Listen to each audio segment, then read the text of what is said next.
Hello. I've been listening to news reports this week about demonstrations that are taking place all over the world where people are saying that the coronavirus is all a con. This COVID-19 is government's desire to control us. It doesn't really exist, and we shouldn't take any notice of all the restrictions that they're placing on us. And that's in spite of all the people across the world who have died from this disease. We lost a friend to it. It's very real.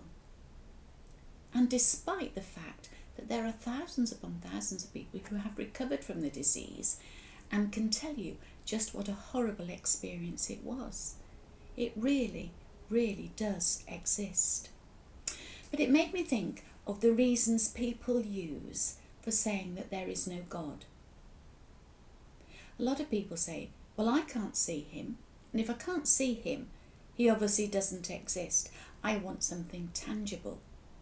Well, you couldn't see the coronavirus tangibly if you weren't a scientist, but you could see the effects that the disease had on people. And so it is with God's Holy Spirit. The Holy Spirit is the bit of God that walks around the earth today. And you can see the effect that the Holy Spirit has on people's lives. It changes people, like it did for the disciples in the early start of the church.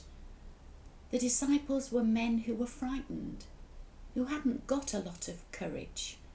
And yet when the Holy Spirit came into their lives, they changed enormously. They were able to walk out into the street, talk in languages they had never learnt to speak before, and they were full of courage. It changed them. And so it can for us today.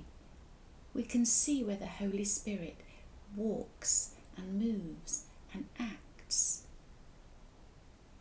Just because you can't see him doesn't mean to say he doesn't exist.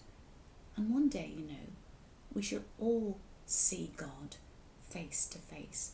We will meet him, and what a wonderful day that will be for those of us who believe in him.